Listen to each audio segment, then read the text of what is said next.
Modern mythology retellings can look confusing from the outside because they sit between classics, fantasy, literary fiction, and accessible nonfiction. This guide works best if you choose by vibe first, not by myth source first. Some readers want intimate and reflective books that stay close to one emotional point of view. Others want broad storytelling, conversational explanation, or a more contemporary bridge between ancient material and modern reading habits. The useful question is not which mythology is objectively best. The useful question is what kind of reading experience you want this week. Circe, the Song of Achilles, the Penelopiad, and the Silence of the Girls all connect to Greek material, but they do not feel interchangeable. Norse mythology and mythos work better when you want stories told with clarity and movement, not a heavy academic tone. The Witch's Heart gives you a more intimate emotional path through Norse material, while American Gods uses mythology as living atmosphere inside a modern American road novel frame. That difference matters because people often pick mythology books by reputation alone and then leave disappointed, even when the book itself is excellent. A lyrical book can feel slow if you wanted momentum. A conversational book can feel too loose if you wanted intensity. A modern fantasy bridge can feel strange if you wanted direct retelling. So the cleanest way to use this video is simple. Start by deciding whether you want intimate Greek tragedy, story-rich Norse material, or a modern myth atmosphere. Then choose the easiest strong entry in that lane and ignore the rest for now. That approach reduces pressure, preserves curiosity, and makes mythology-inspired reading feel welcoming instead of academic. Circe, Madeline Miller. A reflective myth retelling with elegant prose, patient emotional focus, and a vivid ancient setting that feels intimate rather than overwhelming. If you want one mythology-inspired book that feels confident, graceful, and highly approachable for modern readers, this is usually the safest first recommendation. It is rooted in Greek myth, but it reads with the clarity of a modern novel rather than the distance some people expect from mythic material. The tone is measured and immersive. The emotional experience comes from watching a famous mythic figure gain shape, independence, and interiority through language that is polished without becoming difficult. What makes Circe work so well for beginners is balance. It feels literary, but not punishing. It feels thoughtful, but not cold. It feels mythic, but still human in scale. Readers who normally avoid classics often do well here because the book offers atmosphere and emotional coherence without asking for prior knowledge. You do not need to memorize family trees or track a giant cast to enjoy it. You mainly need patience for a slower, more observant style. This is a strong pick if you want mythology as mood, identity, and long perspective. It is less ideal if you want a rapid page-turner or a broad survey of many myths. Think of it as a focused doorway into Greek retellings. It can also recalibrate what people think mythology books are allowed to feel like. Start here when you want beauty, steadiness, and a myth retelling that feels emotionally complete on its own. The Song of Achilles, Madeline Miller. A lyrical myth retelling with a tender emotional tone, a close personal lens, and a strong sense of tragic inevitability. This is the mythology-inspired recommendation for readers who want intensity through feeling rather than complexity through lore. It is built from Greek material, but the reading experience is much more about voice, closeness, and emotional atmosphere than about learning a large mythic system. That makes it accessible for many first-time mythology readers, especially those who respond to character-centered storytelling. The key thing to understand before starting is that this book is gentler in prose than its reputation sometimes suggests. People often assume myth retellings will sound remote or formal. This one usually does not.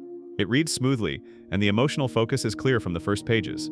The intensity comes from accumulation. Scene by scene, the book deepens attachment and perspective until the material feels personal rather than monumental. That is why it often becomes a reader's first successful step into Greek retellings. It is best for readers who want warmth, melancholy, and a strong relationship-centered experience.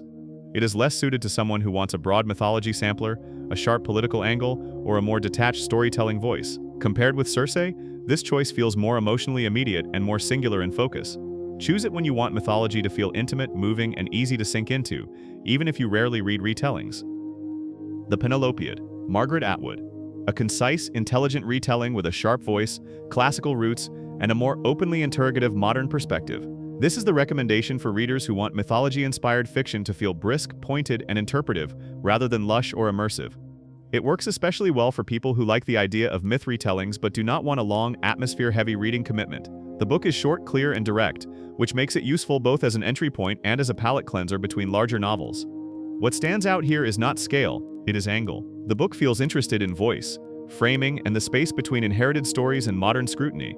That gives it a different energy from Circe or the Song of Achilles. Instead of asking you to settle into a fully immersive emotional world for a long stretch, it asks you to think about perspective, omission, and narrative authority in a compact form. Because of that, the reading experience can feel brisker, drier, and more intellectually alert. This is a strong pick if you enjoy books that spark conversation quickly. It is also a smart option if you are mythology curious but cautious about committing to a long novel. It is less ideal if you mainly want sweeping atmosphere or sustained emotional tenderness. Read this first when you want a mythology retelling that is short, sharp, modern, and immediately discussable without feeling like homework. The Silence of the Girls, Pat Barker. A grounded retelling with restrained prose, historical texture, and a serious emotional atmosphere that feels more stark than romantic. Among the Greek-leaning books in this list, this is the one to choose when you want mythology-inspired fiction to feel weightier, more human in its costs, and less enchanted by heroic framing. The style is accessible, but the mood is intentionally heavier. That difference matters because readers sometimes move from lyrical retellings into this expecting the same softness and find a much firmer experience instead. The strongest reason to read this book is perspective. It shifts the emotional center away from admiration and toward endurance, observation, and lived consequence. That makes it feel especially useful for readers who are interested in mythology, not just as grand narrative, but as a place to question inherited emphasis. The book does not require specialist knowledge. It does require readiness for a steadier, more sober tone. It is less about myth as wonder and more about myth as reframed human experience. Choose this when you want something serious, controlled, and historically textured. Skip it for now if you want your first mythology-inspired read to feel warm, lush, or low pressure. In a reading path, this often works better after a more inviting entry such as Circe or the Song of Achilles. It is an excellent second or third mythology retelling when you want the genre to deepen rather than simply widen. Mythos. Stephen Fry. A story-rich mythology guide with conversational energy, broad coverage, and a friendly storytelling tone that lowers the barrier to Greek material. This is one of the best picks for readers who want the pleasure of myth without the pressure of literary retellings or dense academic framing. Instead of following one emotional arc, it gives you a wider mythic field. That means the experience is more panoramic, more anecdotal, and often easier to dip into. The main advantage of Mythos is confidence through clarity. It helps many readers understand the shape of Greek mythology before they move into more focused novels. Because the voice is accessible and the structure supports curiosity, the book works well for people who have always felt that Greek myths were important but distant. You get context, rhythm, and momentum without feeling trapped in textbook mode. It is especially useful if you like a host-like narrator presence that keeps things moving and makes the world feel connected. This is not the best first choice if what you want is a single deep emotional attachment to one perspective. It is the better first choice if you want orientation, range, and enjoyment. In practical terms, Mythos pairs well with a novel like Circe because it broadens your sense of the mythic landscape while that novel gives you emotional depth. Start here when you want Greek mythology to feel lively, legible, and easy to continue reading rather than intimidating or overly formal. Norse Mythology, Neil Gaiman. A clean, accessible retelling with strong momentum, a clear storytelling voice, and a mythic atmosphere that feels direct rather than ornate. This is the easiest recommendation in the Norse lane for readers who want recognizable myth figures, short-form movement, and a modern narrative style that does not feel academic. The book is especially useful for people who like the idea of myth in its more traditional story sequence form. You are not following a single character through a long interior novel. You are moving through a set of tales shaped for readability and cohesion. That makes Norse mythology a strong entry book for several kinds of readers. It works for fantasy readers who want to understand source material. It works for casual readers who want short mythic units rather than one heavy arc. It works for people who enjoy an oral storytelling feel with modern clarity.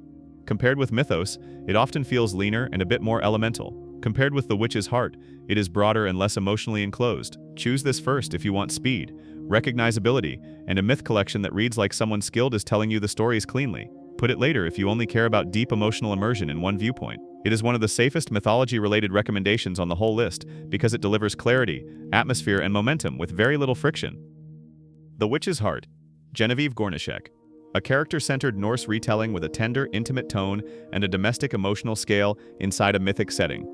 This is the recommendation for readers who want Norse material to feel personal, instead of panoramic. Rather than giving you a broad survey of many myths, it creates a more enclosed reading experience built around attachment, atmosphere, and the emotional shape of a few relationships and choices. That makes it a useful bridge for readers who like mythology in principle, but connect most strongly through intimacy and mood. One reason this book stands out is contrast. People often imagine Norse-inspired fiction as all force, scale, and severity. This book can feel softer, quieter, and more interior without losing mythic resonance. The prose is readable, the emotional current is steady, and the world never feels so large that it locks out newcomers. If you appreciated the reflective focus of Circe, but want to move into a Norse frame, this is a very natural next step. Choose it when you want mythology filtered through closeness, tenderness, and emotional immediacy. Skip it for now if you want a broad introduction to Norse stories as a system, because Norse mythology serves that purpose more directly. In a sequence, this often works best after a broader myth collection. Read it when you want the mythic world to feel lived in, intimate, and emotionally legible from the very first pages. American Gods, Neil Gaiman. A modern myth novel with a drifting atmospheric tone, a broad American setting, and a reading experience built more on presence and symbolic weight than on classical retelling structure. This is the wild card of the list, and it is important to frame it correctly. If you come here wanting a clean retelling of one myth cycle, you may feel misaligned. If you come here wanting mythology to feel contemporary, eerie, spacious, and culturally layered, it can be an excellent fit. The book works best for readers who enjoy the sense that old stories are still moving under modern life. It is less about receiving a direct myth recap and more about inhabiting a world where mythic ideas, figures, and symbolic inheritances still matter. That makes it a strong recommendation for fantasy readers who want mythology as atmosphere and concept rather than as direct adaptation. It also suits readers who like travel, mood, and slow-burn curiosity more than tight narrative urgency. Because of that, American Gods is rarely the first mythology-inspired book I would hand to a cautious beginner. It is better as a second-stage pick after you know whether you enjoy mythic material in modern prose. Read it when you want scale, strangeness, and the feeling that myth has entered the everyday world without announcing itself too loudly. It is mythology-inspired reading for people who want atmosphere first, interpretation second, and direct retelling only as a distant background layer. If you want the simplest possible decision tree, break this list into 3 practical lanes. The first lane is intimate Greek fiction. That lane includes Circe, the Song of Achilles, the Penelopiad, and the Silence of the Girls. Choose Circe when you want elegant balance. Choose the Song of Achilles when you want emotional immediacy. Choose the Penelopiad when you want brevity and sharpness. Choose the Silence of the Girls when you want a weightier and more sober reframing. The second lane is broad access myth storytelling. That lane includes Mythos and Norse mythology. Choose Mythos when you want Greek material with range, context, and an inviting voice. Choose Norse mythology when you want cleaner momentum, shorter mythic units, and a direct path into Norse stories. The third lane is modern myth atmosphere. That lane includes The Witch's Heart and American Gods. Choose The Witch's Heart when you want closeness and emotional texture inside a Norse frame. Choose American Gods when you want myth as modern mood, symbolic presence, and a broader fantasy experience. Once you see the list this way, the topic becomes much less intimidating. You do not need to read everything, and you do not need to master mythology before starting. You only need to choose the lane that matches your current reading mood, then let one strong book do the rest. My final recommendation is deliberately simple. Start with Circe if you want one best all-around entry. Start with Mythos if you want orientation before emotional immersion. Start with Norse mythology if Greek material feels overfamiliar and you want a cleaner route into a different myth tradition. Start with the Penelopiad if you want the lowest commitment experiment. What I would not do first is jump straight into the heaviest or strangest option only because it has the loudest reputation. Readers often abandon mythology-inspired books not because the category is wrong for them, but because the first match was wrong. A sober reframing can feel bleak if you wanted beauty.